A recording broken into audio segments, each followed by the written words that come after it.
Hello students, આજે આપણે પ્રેરક અસર વિશે અભ્યાસ કરીશું. પ્રેરક અસર એ ખૂબ જ અગત્યનો ટોપિક છે ઓર્ગેનિક કેમિસ્ટ્રીનો. તો આ ટોપિકની અંદર આજે આપણે આના રિલેટેડ કેવા MCQ પૂછાતા હોય એનો પણ આપણે અભ્યાસ કરીશું, એની પણ આપણે ચર્ચા કરીશું. તો સૌથી પહેલાં લાક્ષણિકતાઓ જોઈએ કે પ્રેરક અસર કોને કહેવાય અને એની કઈ લાક્ષણિકતાઓ હોય, એટલે કે કયા સંજોગોમાં પ્રેરક અસર જોવા મળે. તો સૌથી પહેલો પોઈન્ટ કે વિદ્યુત ઋણતામાં તફાવત હોવો જોઈએ, એટલે કે જે બે પરમાણુ જોડાયેલા હોય તો એ બે પરમાણુની વિદ્યુત ઋણતામાં તફાવત હોય તો જ ત્યાં તમને પ્રેરક અસર જોવા મળે. દાખલા તરીકે એક ઉદાહરણ આપું તો વિદ્યાર્થી મિત્રો સમજી લેજો.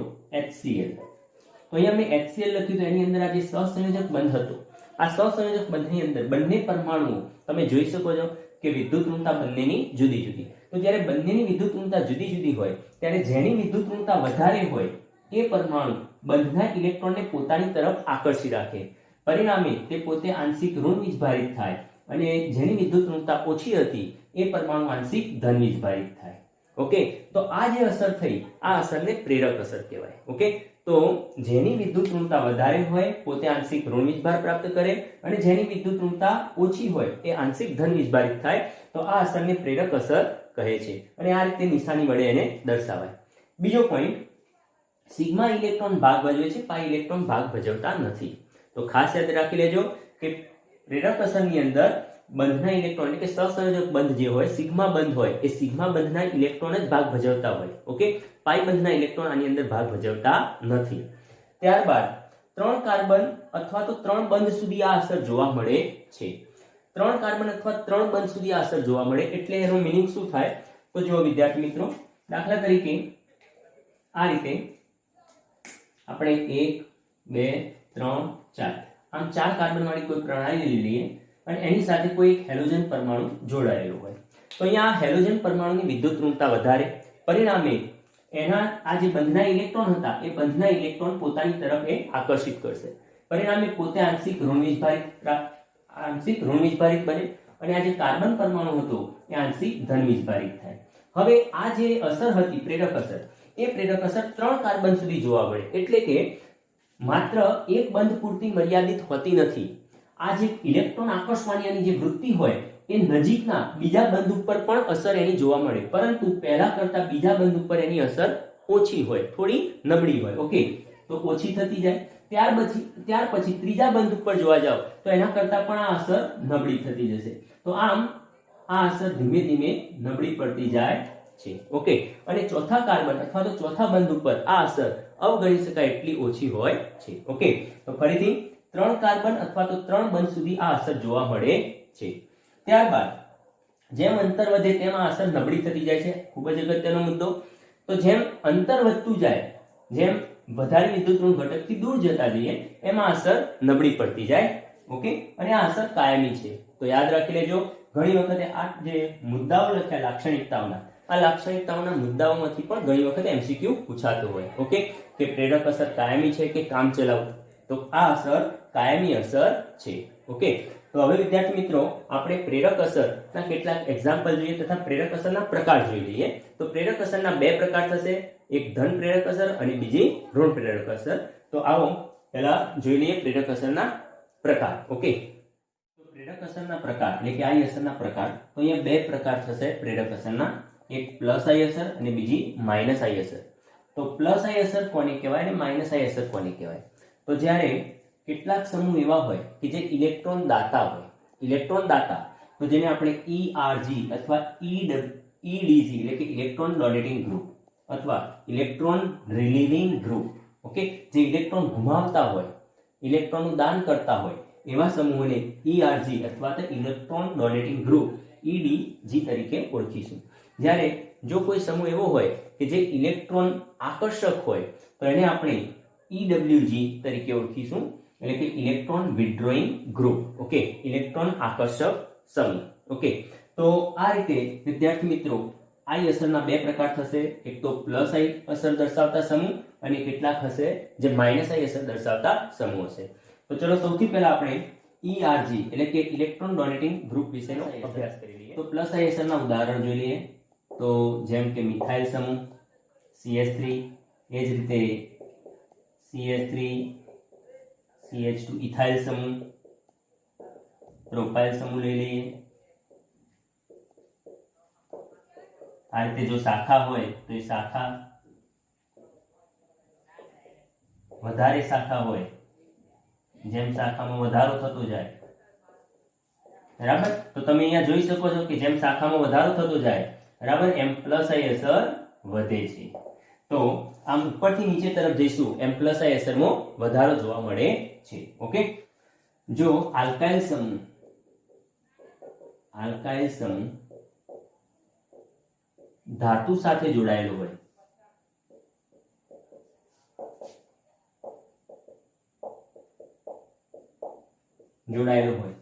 તો ધાતુ પ્લસ આઈ અને આલ્કાઇલ સમૂહ માઇનસ આઈ બને છે.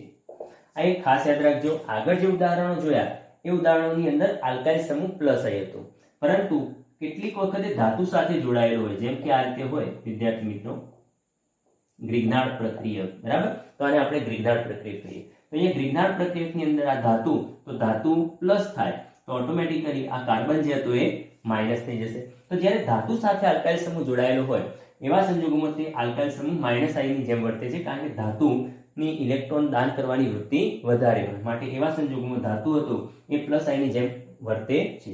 ત્યારબાદ બીજો અગત્યનો મુદ્દો, ઋણ આયન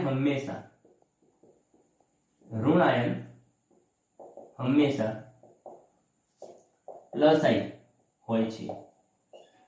પ્લસ આઈ હોય કારણ કે કોઈ પણ ઋણ આયન હોય તો એ ઋણ આયન પાસે ઇલેક્ટ્રોન હોવાથી એ ઇલેક્ટ્રોન દાન કરવાની વૃત્તિ ધરાવે છે. દાખલા તરીકે O- હોય, Cl- હોય. ઓકે, તો આ બધા એના ઉદાહરણ થઈ ગયા. તો હંમેશા જો કોઈ ઋણ આયન હોય તો ઋણ આયન પોતે હંમેશા આ રીતે ઇલેક્ટ્રોન દાતા બનશે, પ્લસ આઈ અસર દર્શાવે છે.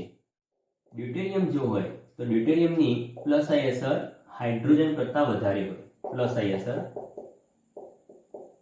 તો પ્લસ આઈ અસરનો ક્રમ લખીએ. ડ્યુટેરિયમની હાઇડ્રોજન કરતા વધારે હોય તો CD3 અને CH3, તો આ બંનેમાં આની પ્લસ આઈ અસર વધારે રહેશે. તો વિદ્યાર્થી મિત્રો, હવે માઇનસ આઈ અસરના કેટલાક ઉદાહરણો જોઈએ. તો માઇનસ આઈ અસરની અંદર, બરાબર, ખાસ ધ્યાનથી જોઈ લેજો કે અહીંયા ફ્લોરિનની વિદ્યુત ઋણતા વધારે.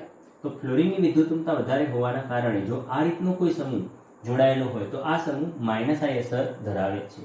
જેમ ફ્લોરિનની સંખ્યા વધે, અહીંયા તમે જોઈ શકો છો કે ઉપર એક ફ્લોરિન હતો, અહીંયા 2 ફ્લોરિન, તો ફ્લોરિનની સંખ્યામાં વધારો થયો તો માઇનસ આઈ અસરની અંદર પણ વધારો થાય છે. અહીંયા 3 ફ્લોરિન, તો પરિણામે જેમ ફ્લોરિનની સંખ્યામાં વધારો થયો એમ માઇનસ આઈ અસર વધે છે. ઓકે, ત્યારબાદ અહીંયા જોઈએ તો જો S character, percentage of S character વધે તો વિદ્યુત ઋણતા વધે. ઇલેક્ટ્રોનેગેટિવિટી ખાસ યાદ રાખજો વિદ્યાર્થી મિત્રો, EN એટલે ઇલેક્ટ્રોનેગેટિવિટી, વિદ્યુત ઋણતા. તો જેમ S કેરેક્ટર વધતું જાય એમ ઇલેક્ટ્રોનેગેટિવિટી એટલે કે વિદ્યુત ઋણતા વધે છે, અને વિદ્યુત ઋણતા વધે તો માઇનસ આઈ અસરમાં પણ વધારો થાય છે, એટલે કે ઇલેક્ટ્રોનને પોતાની તરફ આકર્ષવાની જે વૃત્તિ હતી એમાં પણ વધારો થાય છે. ઓકે, તો વિદ્યાર્થી મિત્રો, અહીંયા કેટલાક ઉદાહરણો મેં આપ્યા. તો આની અંદર તમે જોઈ શકો કે અહીંયા નાઇટ્રોજન અને કાર્બન બંને sp3 સંકરણ ધરાવે, આની અંદર sp2 સંકરણ અને આની અંદર sp સંકરણ. તો તમે જોશો તો ઉપરથી નીચે તરફ જઈએ એમ S કેરેક્ટર વધતું જાય, બરાબર. તો અહીંયા S કેરેક્ટરમાં વધારો થયો તો વિદ્યુત ઋણતામાં પણ વધારો થયો કહેવાય, અને પરિણામે માઇનસ આઈ અસરમાં પણ વધારો થાય છે. હવે આગળ, તો જો ધન વીજભારિત સમૂહ હોય તો એ માઇનસ આઈ અસર હોય, માઇનસ આઈ સમૂહ હોય છે. તો અહીંયા O+, N+, ઓકે, અહીંયા સમજી લેજો કે ઓક્સિજન જે હોય, ઓક્સિજનની વિદ્યુત ઋણતા વધારે હોય, માટે ઓક્સિજનને આપણે માઇનસ આઈ અસર વધારે રાખીશું નાઇટ્રોજન કરતાં. અહીંયા વિદ્યાર્થી મિત્રો એક સિરીઝ લખેલી છે મેં, કે જે હાઇડ્રોજનની સાપેક્ષમાં દર્શાવેલી આ સિરીઝ છે, કે હાઇડ્રોજનની સાપેક્ષમાં માઇનસ આઈ નો જે ક્રમ હોય, માઇનસ આઈ અસરનો ક્રમ, એ ક્રમ અહીંયા દર્શાવ્યો છે.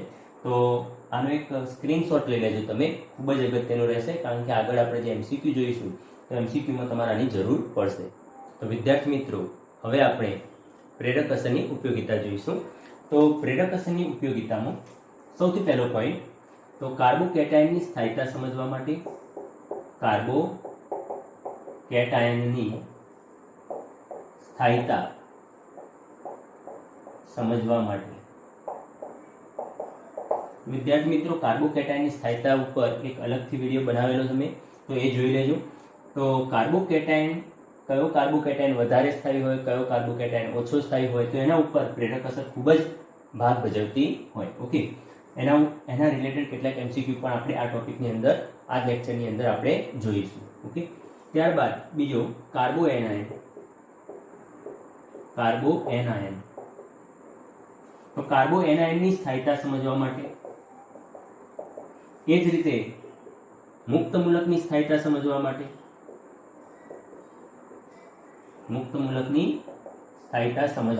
પણ પ્રેરક અસર ખૂબ જ અગત્યની છે. ત્યારબાદ એસિડ અને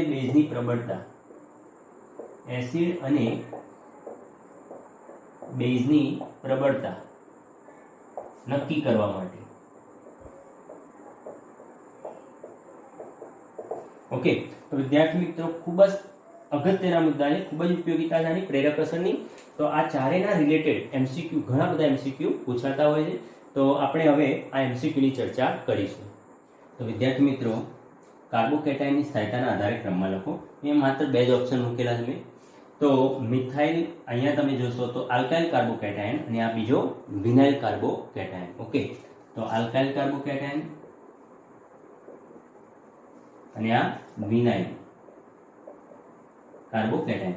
તો થોડું વિચારી લો કે કયો કાર્બોકેટાયન વધારે સ્થાયી હશે, આલ્કાઇલ કાર્બોકેટાયન કે વિનાઇલ કાર્બોકેટાયન. તો ચલો આનો આન્સર શોધીએ.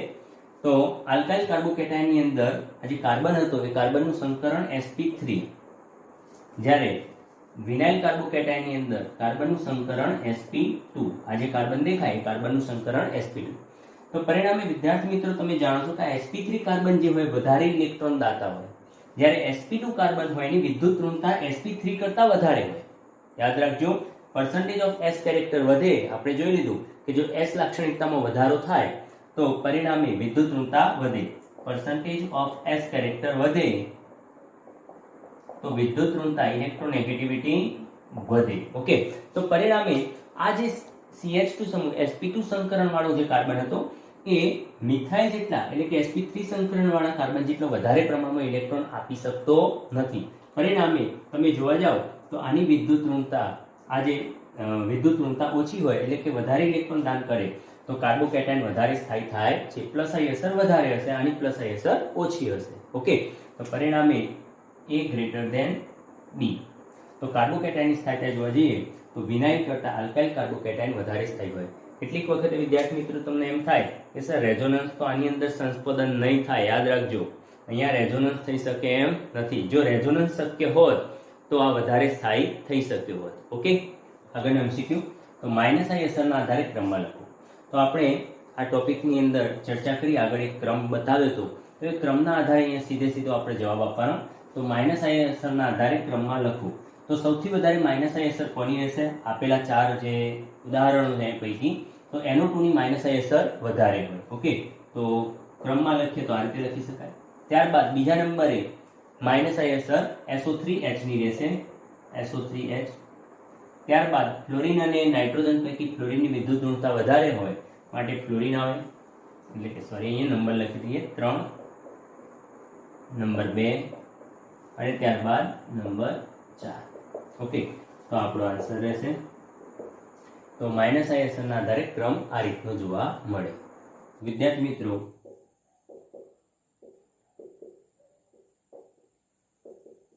CH3 અને CD3, તો આ બંને પૈકી કયો કાર્બોકેટાયન વધારે સ્થાયી હોય? તો વિદ્યાર્થી મિત્રો, આપણે જોયું કે ડ્યુટેરિયમ હોય એ ડ્યુટેરિયમની પ્લસ આઈ અસર ડ્યુટેરિયમની વધારે હતી હાઇડ્રોજન કરતા. તો હાઇડ્રોજન કરતા ડ્યુટેરિયમની જો પ્લસ આઈ અસર વધારે હોય તો પરિણામે કયો કાર્બોકેટાયન વધારે સ્થાયી થાય? તો જો આને આપણે નંબર 1 આપીએ અને આને નંબર 2, બરાબર, તો 2 આની ક્રિયાશીલતા એટલે આની સ્થાયીતા વધારે હશે. ઓકે, તો ક્રમ આ રીતનો જોવા મળશે. ત્યારબાદ વિદ્યાર્થી મિત્રો, એક બીજો એમસીક્યુ. દાખલા તરીકે સમજી લો કે આ રીતે હોય CH3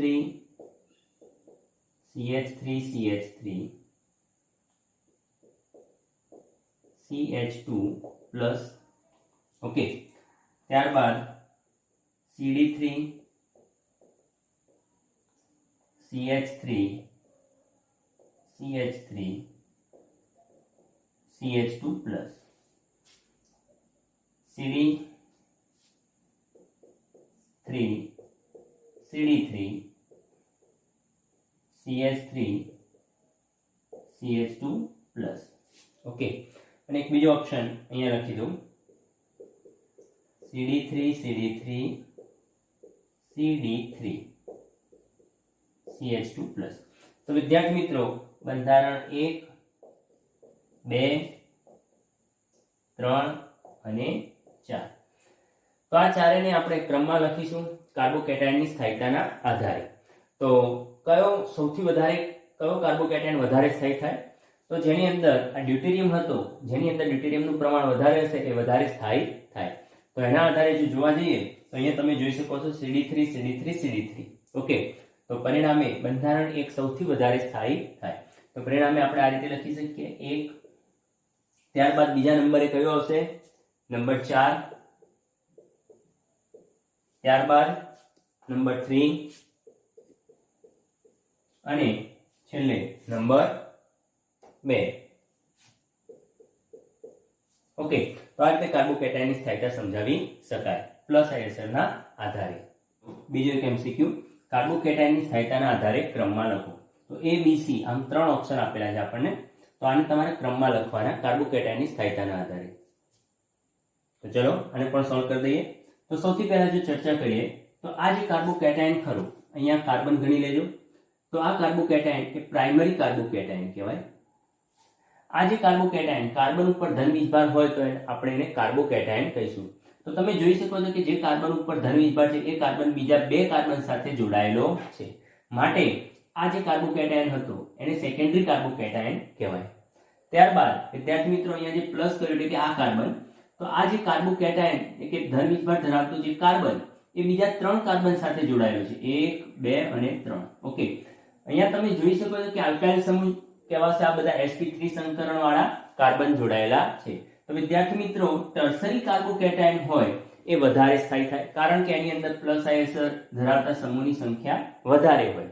ટર્સરી કાર્બોકેટાયનની અંદર અહીંયા તમે જોઈ શકો છો કે પ્લસ આયસર વાળા સમૂહ જે હતા એની સંખ્યા વધારે. પરિણામે કાર્બોકેટાયનની સ્થાયીતાના આધારે જોવા જઈએ તો આપણે આ રીતે આન્સર લખી શકીએ C, ત્યારબાદ B અને ત્યારબાદ A, ત્યારબાદ A. તો આ રીતે કાર્બોકેટાયનની સ્થાયીતા જોવા મળશે. હવે કાર્બોએનાયનની સ્થાયીતાના આધારે ક્રમમાં લખો. તો જે કાર્બોએનાયન વધારે સ્થાયી હોય, બરાબર, એને આપણે પહેલા દર્શાવીશું. તો પહેલો MCQ. તો પહેલો પ્રશ્ન અહીંયા તમે જોઈ શકો છો કે આની અંદર NO2 સમૂહ, આની અંદર F. તો તમે જાણો છો એ પ્રમાણે NO2 ની -I અસર વધારે હોય F કરતા. તો વધારે સ્થાયીતા જોવા જઈએ તો કયા કાર્બોએનાયનની થાય? બંધારણ 1 ની સ્થાયીતા 2 કરતા વધારે થશે. તો 1 is more compared to 2. Okay, યાદ રાખજો અહીંયા NO2 ની -I અસર જે ખરી એની -I અસરની પ્રબળતા વધારે ફ્લોરિન કરતા, એટલા માટે. તો અહીંયા એક વસ્તુ ખાસ યાદ રાખીશું કે -I સમૂહ જોડાય તો કાર્બોએનાયનની સ્થાયીતા વધે. વિદ્યાર્થી મિત્રો ખાસ અગત્યનું, કાર્બોકેટાયન હતો એની અંદર +I સમૂહ હતો, અહીંયા કાર્બોએનાયનની અંદર -I સમૂહ. કારણ કે આ -I હોવાના કારણે ઇલેક્ટ્રોન આકર્ષક રહેશે, તો ઇલેક્ટ્રોન ખેંચી લેશે તો કાર્બન ઉપરથી ઇલેક્ટ્રોનનો જે વીજભાર હતો એ ઓછો થાય, ઇલેક્ટ્રોનનો ભાર ઓછો થાય, પરિણામે ઇલેક્ટ્રોનની વહેંચણી થાય તો એ વધારે સ્થાયી થાય. એક વસ્તુ ખાસ યાદ રાખજો કે સ્થાયીતાના જે રિલેટેડ જે MCQ પૂછાતા હોય એની અંદર કાર્બોકેટાયન હોય કે કાર્બોએનાયન, એના ઉપર ધન વીજભાર હોય કે ઋણ વીજભાર, એની વહેંચણી થવી જોઈએ. જો એની વહેંચણી થાય તો એ સ્થાયી થાય, અને જો એની વહેંચણી ન થાય તો એ સ્થાયી થતો નથી. જે રીતે આપણા ઉપર કોઈ સંકટ આવ્યું હોય, આપણા માથે કોઈ સંકટ આવ્યું હોય અને એ સંકટની વહેંચણી થાય, કોઈ એવા મિત્રો હોય, કોઈ એવા સંબંધી હોય કે જે એ વહેંચણી કરી લેતા હોય એ દુઃખની, બરાબર, તો આપણી સ્થાયીતામાં વધારો થાય. સિમિલર અહીંયા પણ આ કાર્બન ઉપર જે સંકટ દેખાય, બરાબર, માઇનસ વીજભાર, તો એ માઇનસ વીજભાર ઓછો કરશે NO2 સમૂહ. તો આની -I અસર હોવાના કારણે ખાસ યાદ રાખી લઈશું અહીંયા આપણે કે -I સમૂહ વધે, -I વધે તો કાર્બોએનાયન ની સ્થાયીતા વધે, કાર્બોએનાયનની સ્થાયીતા વધે. પરિણામે જોવા જઈએ તો આપણો આન્સર થશે 1 is more stable compared to 2. ચલો નંબર 2 ઉપર હવે અહીંયા તમે જોઈ શકો છો કે NO2 ની જે માઇનસ આઈ અસર ખરી એ વધારે ફ્લોરિન કરતા, પરંતુ NO2 કરતા ફ્લોરિન વધારે નજીક ગોઠવાયેલો છે, બરાબર. NO2 કરતા ફ્લોરિન કાર્બો એનાયનની વધારે નજીક, તો પરિણામે એ વધારે સરળતાથી ઇલેક્ટ્રોન ખેંચી લેશે. તો અંતર પ્રબળતા કરતા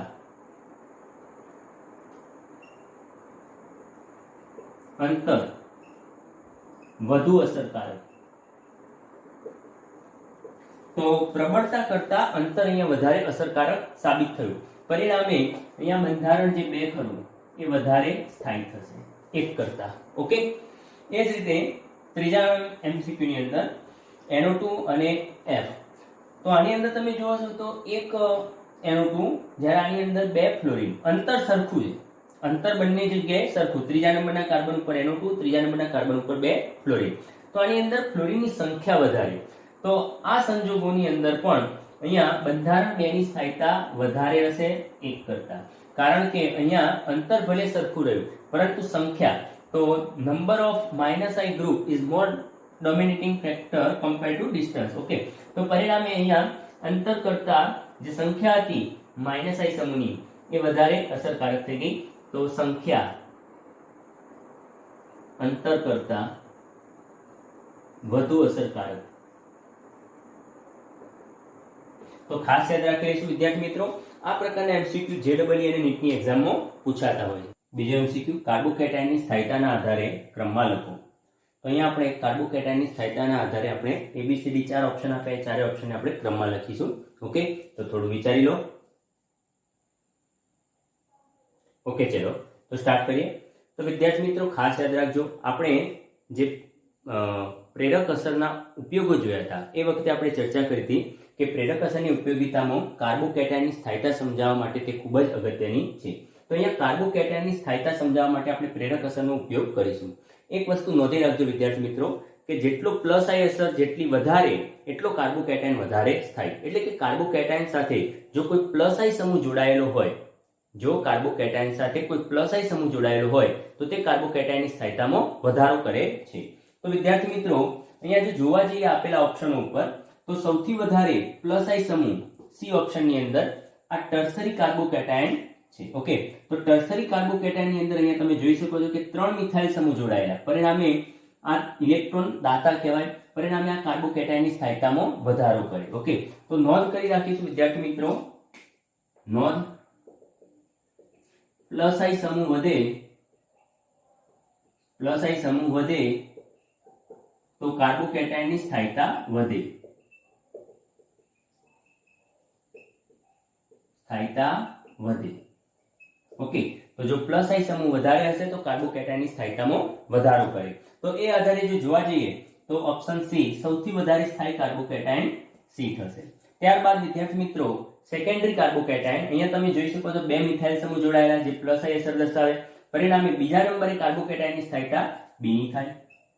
ત્યારબાદ ડી, કારણ કે આની અંદર 1 મિથાઇલ સમૂહ જોડાયેલો છે કે જે +I અસર દર્શાવે, અને ત્યારબાદ મિથાઇલ કાર્બોકેટાયન એટલે કે એ. તો આપણો આન્સર સી બી ડી એ આ રીતે થશે. વિદ્યાર્થી મિત્રો નવો પ્રશ્ન, તો નીચે આપેલા મુક્ત મૂલકોને તેમની સ્થાયીતાના આધારે ક્રમમાં ગોઠવો. તો અહીંયા આપણને જે 4 મુક્ત મૂલક આપ્યા ઉદાહરણની અંદર, એને આપણે એમની સ્થાયીતાના આધારે ક્રમમાં ગોઠવીશું. તો એક વસ્તુ યાદ રાખજો કે મુક્ત મૂલકની અંદર પણ કાર્બોકેટાયનની જેમ જ જેમ +I અસર વધે એમ મુક્ત મૂલકની સ્થાયીતામાં વધારો થાય. ઓકે, તો +I અસર વધે, મુક્ત મૂલકની સ્થાયીતા વધે.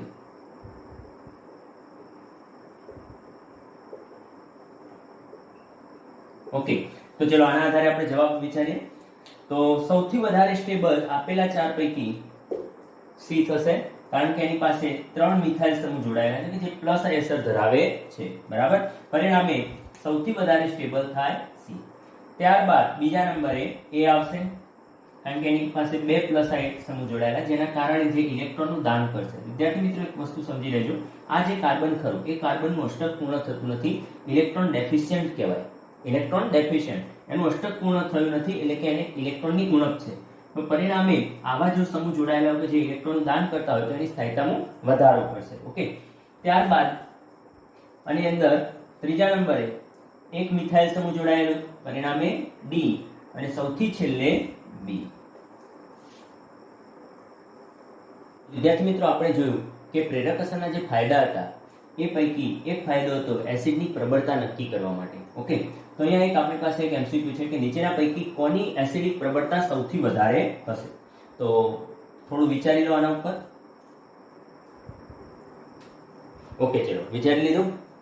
તો ચલો વિચારીએ કે આ જે ચાર ઓપ્શન આપ્યા આમાંથી કોની એસિડિક પ્રબળતા સૌથી વધારે? તો વિદ્યાર્થી મિત્રો, એક વસ્તુ યાદ રાખજો, એસિડ તો બ્રોન્સ્ટેડ-લોરી સિદ્ધાંત પ્રમાણે જે સરળતાથી H+ ગુમાવે તે એસિડ. બરાબર, ફરીથી ધ્યાનથી સમજી લેજો. એસિડ કોને કહેવાય? તો જે સરળતાથી H+ ગુમાવે તેને એસિડ કહેવાય. બરાબર, અને જે H+ મેળવે તે બેઝ. ઓકે, હવે આ કોન્સેપ્ટ ઉપર આપણે આગળ વિચારીશું. તો આ જે ઓક્સિજન સાથે જે હાઇડ્રોજન જોડાયો, ઓક્સિજન સાથે જે હાઇડ્રોજન જોડાયેલો, એ હાઇડ્રોજન જેટલો સરળતાથી દૂર થાય એટલો એસિડ વધારે પ્રબળ કહેવાય.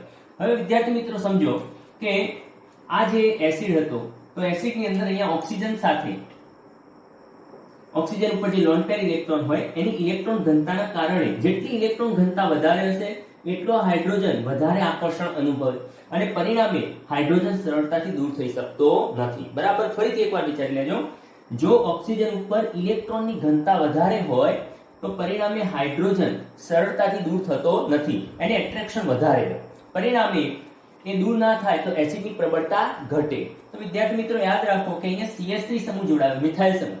તો મિથાઇલ સમૂહ ઇલેક્ટ્રોન દાતા, તો ઇલેક્ટ્રોનનું દાન કરશે, પરિણામે ઓક્સિજન ઉપર ઇલેક્ટ્રોનની ઘનતામાં વધારો કરે અને ઇલેક્ટ્રોનની ઘનતામાં વધારો થાય તો હાઇડ્રોજન સરળતાથી દૂર થાય નહીં. ઓકે, તો હવે આ કોન્સેપ્ટ બધાની અંદર લાગુ પડશે. તો આપણે વિચારીએ તો એમ કહી શકાય કે જેટલી પ્લસ આઈ અસર વધારે, જેટલા વધારે ઇલેક્ટ્રોન દાન થશે એટલી ઓક્સિજન ઉપર ઇલેક્ટ્રોનની ઘનતા વધતી જાય અને પરિણામે હાઇડ્રોજન સરળતાથી દૂર થતો નથી.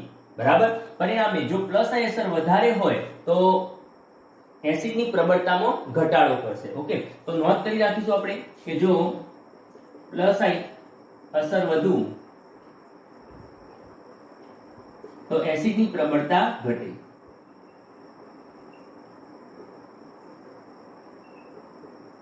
એસિડની પ્રબળતા ઘટે.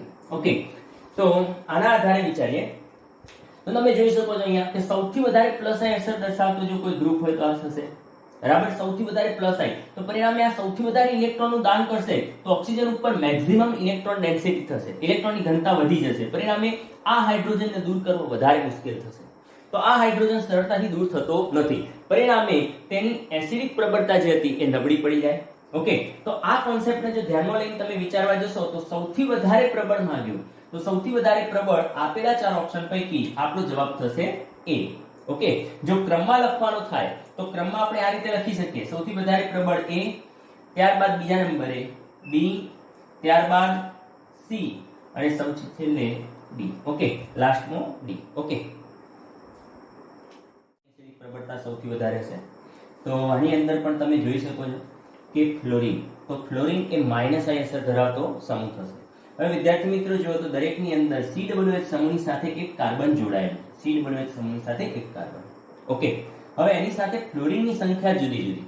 ઓકે, તો અહીંયા એક ફ્લોરિન, બે ફ્લોરિન, ત્રણ ફ્લોરિન. તો જેટલા વધારે માઈનસ આઈ અસર ધરાવતા સમૂહ જોડાયેલા હશે એટલી એસિડની પ્રબળતામાં શું કરશે? વધારો. ઓકે, તો આપણે યાદ રાખીશું માઈનસ આઈ અસર વધે તો એસિડની પ્રબળતા વધે, એસિડની પ્રબળતા વધે. ઓકે, તો વિદ્યાર્થી મિત્રો અહીંયા એક વસ્તુ ખાસ યાદ રાખજો કે COH સમૂહ હોય એ આ રીતે પણ દર્શાવી શકાય. આ COH સમૂહ અહીંયા ઇલેક્ટ્રોન વિથડ્રોઈંગ ગ્રુપ જોડાયેલો હોય, EWG, ઇલેક્ટ્રોન વિથડ્રોઈંગ ગ્રુપ. તો આ ઇલેક્ટ્રોન વિથડ્રોઈંગ ગ્રુપ જે હોય એ ઇલેક્ટ્રોન વિથડ્રોઈંગ ગ્રુપ ઇલેક્ટ્રોન ખેંચી લે છે. આ જે ઓક્સિજન ઉપર જે ઇલેક્ટ્રોનની ઘનતા હોય તો ઓક્સિજન ખેંચવાનું કામ કરે અને ઓક્સિજન ખેંચી લે, ઇલેક્ટ્રોન ખેંચી લેશે અને જો ઇલેક્ટ્રોન ખેંચી લેશે ઓક્સિજન ઉપરથી તો પરિણામે આ હાઇડ્રોજન સરળતાથી દૂર થાય. કારણ કે ઓક્સિજન ઉપર જે ઇલેક્ટ્રોનની ઘનતા હોય, ઇલેક્ટ્રોનની ઘનતા ઓછી થાય તો હાઇડ્રોજન સરળતાથી દૂર થાય. બાકી જો ઓક્સિજન ઉપર ઇલેક્ટ્રોનની ઘનતા વધારે હોય તો હાઇડ્રોજનને એટ્રેક્શન વધારે રહેશે, વધારે આકર્ષણ રહેશે. માટે આ EWG સમૂહ જોડાયેલા હોય તો એસિડની પ્રબળતામાં વધારો કરે છે. તો જો એ રીતે જોવા જઈએ તો આપણો આન્સર થશે C. અને જો ક્રમમાં લખવું હોય તો ક્રમમાં આ રીતે લખી શકાય. C ની એસિડિક પ્રબળતા સૌથી વધારે, ત્યારબાદ જોવા જઈએ તો B, ત્યારબાદ A અને ત્યારબાદ D. ઓકે, તો આગળનો પ્રશ્ન જોઈએ. તો નીચેના પૈકી કોની એસિડિક પ્રબળતા સૌથી વધુ હશે? તો અહીંયા જોઈશું વિદ્યાર્થી મિત્રો, અહીંયા જે ચાર ઓપ્શન આપ્યા એ ચારે ચાર બરાબર ધ્યાનથી તમે જોશો તો ખ્યાલ આવશે કે આ ચારે ચાર એકબીજાના સમઘટકો છે. હવે વિદ્યાર્થી મિત્રો આપણે જાણીએ છીએ રીતે મગજની અંદર બરાબર ફિટ રાખજો કે જો પ્લસ આઈ અસર વધે તો એસિડની પ્રબળતા ઘટે, પ્લસ આઈ અસર વધે તો એસિડની પ્રબળતા ઘટે. ઓકે, અને જો માઇનસ આઈ અસર વધે તો એસિડની પ્રબળતા વધે. ઓકે, કારણ કે અહીંયા જે આ ઇલેક્ટ્રોન દાતા સમૂહ થયા તો આ ઇલેક્ટ્રોન દાતા સમૂહ ઓક્સિજનને ઇલેક્ટ્રોન દાન કરશે, એટલે કે ઓક્સિજન ઉપર ઇલેક્ટ્રોનની ઘનતામાં વધારો થાય. ઇલેક્ટ્રોનની ઘનતા વધે તો હાઇડ્રોજન સરળતાથી દૂર થતો નથી. તો એસિડની વ્યાખ્યા પ્રમાણે બ્રોન્સ્ટેડ-લોરી સિદ્ધાંત પ્રમાણે જોવા જઈએ તો એમ કહી શકાય કે જો હાઇડ્રોજન જેટલો વધારે સરળતાથી દૂર થતો હોય એટલો એસિડ પ્રબળ. ઓકે, હવે આ કોન્સેપ્ટ ઉપર આપણે આગળ વધીએ તો કહી શકાય કે આની અંદર તમે જોશો તો મિથાઇલ સમૂહ જુઓ, અહીંયા શાખા પડી તો આની ઇલેક્ટ્રોન દાન કરવાની વૃત્તિ વધારે થશે, કારણ કે પ્લસ એ સમૂહ જે હતો એ વધારે નજીક થયો, પરિણામે વધારે ઇલેક્ટ્રોન દાન કરે. વધારે ઇલેક્ટ્રોન દાન કરે તો પ્લસ આયન અસર વધે તો એસિડની પ્રબળતા ઘટતી જાય. તો આ કોન્સેપ્ટ સાથે ચાલીશું તો સૌથી નિર્બળ એસિડ ડી થાય. ડી એ સૌથી નિર્બળ થવાનો. તો સૌથી વધારે પ્રબળ આપણને માંગ્યો તો આપણો આન્સર થશે એ. ઓકે, અને જો ક્રમમાં લખવું હોય તો ક્રમમાં આપણે આ રીતે લખી શકીએ, એ ની પ્રબળતા સૌથી વધારે, ત્યારબાદ બી. તો વિદ્યાર્થી મિત્રો અહીંયા એક બીજો પ્રશ્ન, નીચેના પૈકી કોની એસિડિક પ્રબળતા વધારે હશે? તો અહીંયા તમે જોશો બરાબર ધ્યાનથી તો ખ્યાલ આવશે, આપેલા ચારે ચાર ઓપ્શન આલ્કોહોલના છે. બરાબર, તો અહીંયા આલ્કોહોલની એસિડિક પ્રબળતા નક્કી કરવી હોય તો ત્યાં પણ પ્લસ આઈ અસર ખૂબ જ અગત્યનો ભાગ ભજવશે. તો વિદ્યાર્થી મિત્રો સેમ કોન્સેપ્ટ આગળ આપણે જે એમસીક્યુ જોયા એ કાર્બોક્સિલિક એસિડના હતા, આ આલ્કોહોલના. તો આલ્કોહોલની એસિડિક પ્રબળતામાં પણ એ જ રીતે ભાગ ભજવશે. તો અહીંયા ઓક્સિજન ઉપર આ જે મિથાઇલ સમૂહ એ ઇલેક્ટ્રોન દાતા, તો ઇલેક્ટ્રોનનું દાન કરશે, પરિણામે ઓક્સિજન ઉપર ઇલેક્ટ્રોનની ઘનતામાં વધારો કરે, જેથી હાઇડ્રોજન જે દૂર થવાની જે ટેન્ડન્સી હતી, હાઇડ્રોજન દૂર થવાની જે પ્રક્રિયા હતી એ ધીમી પડી જાય. ઓકે, તો અહીંયા પણ આપણે એ જ રીતે વિચારીશું કે જો પ્લસ આઈ અસર વધે તો એસિડની પ્રબળતા ઘટે, પ્લસ આઈ અસર વધે તો એસિડની પ્રબળતા ઘટે. આ કોન્સેપ્ટ ઉપર આપણે ચાલીશું. તો વિદ્યાર્થી મિત્રો બરાબર ધ્યાનથી જોશો તો ખ્યાલ આવશે કે આની અંદર સૌથી વધારે જોવા જાવ તો પ્લસ આઈ સમૂહ આ થશે. સૌથી વધારે પ્લસ આઈ સમૂહ આ થાય, પરિણામે વધારે ઇલેક્ટ્રોનનું દાન કરે તો નિર્બળ એસિડ કહેવાય. ઓકે, તો પ્રોપેન 2 ઓલ, પ્રોપેન 1 ઓલ, તો આ સૌથી નિર્બળ એસિડ. તો એ રીતે જોવા જઈએ તો જે ઇલેક્ટ્રોન દાતા, તો સૌથી એના આધારે જો જોવા જઈએ તો એસિડની પ્રબળતાને સૌથી વધારે પ્રબળ કોણ થાય? મિથેનોલ થાય. ઓકે, ક્રમમાં લખવું હોય તો આ રીતે લખી શકાય, A, ત્યારબાદ B, C અને D. આ રીતનો આપણો આન્સર થઈ શકે. નીચેના સંયોજનોને તેમની બેઝિક પ્રબળતાના આધારે ક્રમમાં લખો. ઓકે, અહીંયા બાહ્યરૂપ અવસ્થામાં આપણને 4 સંયોજનો આપેલા છે, તો એમની બેઝિક પ્રબળતાના આધારે આપણે ક્રમમાં લખવાના છે. તો વિદ્યાર્થી મિત્રો બરાબર સમજી લઈએ કે જે રીતે એસિડની પ્રબળતાની અંદર આપણે જોયું કે માઇનસ આઈ અસર વધારે હોય તો એસિડની પ્રબળતા વધે, એ રીતે અહીંયા પ્લસ આઈ અસર વધે તો બેઝની પ્રબળતા વધે. એસિડ અને બેઝ માટે ટોટલી ઊંધું હશે. ઓકે, તો વિદ્યાર્થી મિત્રો બેઝની પ્રબળતા એટલે શું? તો બ્રોન્સ્ટેડ-લોરી સિદ્ધાંત પ્રમાણે જો કોઈ સંયોજન અથવા કોઈ અણુ H+ સ્વીકારે તો તે બેઝ કહેવાય અને ગુમાવે તો એસિડ. ઓકે, તો અહીંયા તમે જોશો તો નાઇટ્રોજન ઉપર જે લોન પેર ઇલેક્ટ્રોન હોય એ લોન પેર ઇલેક્ટ્રોન H+ સાથે આકર્ષણ ધરાવે અને પરિણામે સરળતાથી H+ સ્વીકારે છે. તો આ જે એમાઇન સંયોજન કહેવાય, તો આ એમાઇનની અંદર નાઇટ્રોજન ઉપર રહેલા લોન પેર ઇલેક્ટ્રોન H+ થી આકર્ષણ અનુભવે. હવે વિદ્યાર્થી મિત્રો અહીંયા તમે જોઈ શકશો કે મિથાઇલ સમૂહ જોડાયેલા છે. બરાબર, તો મિથાઇલ સમૂહ એ પ્લસ આઈ અસર દર્શાવે છે, એટલે કે ઇલેક્ટ્રોન દાતા સમૂહ છે. પરિણામે તે નાઇટ્રોજન ઉપર ઇલેક્ટ્રોનની ઘનતામાં વધારો કરશે, નાઇટ્રોજન ઉપર ઇલેક્ટ્રોનની ઘનતા વધારી દેશે અને પરિણામે નાઇટ્રોજન ઉપર જો ઇલેક્ટ્રોનની ઘનતા વધે તો H+ સરળતાથી ત્યાં જોડી શકાય. ઓકે, તો માટે જો પ્લસ અહીં અસર જેટલી વધારે એટલી બેઝની પ્રબળતા વધારે. તો જો ક્રમમાં લખવા જઈએ તો સૌથી વધારે બેઝિક નંબર 4 થાય, ત્યારબાદ 3, ત્યારબાદ 2 અને છેલ્લે એમોનિયા. તો આ રીતે બેઝની પ્રબળતા લખી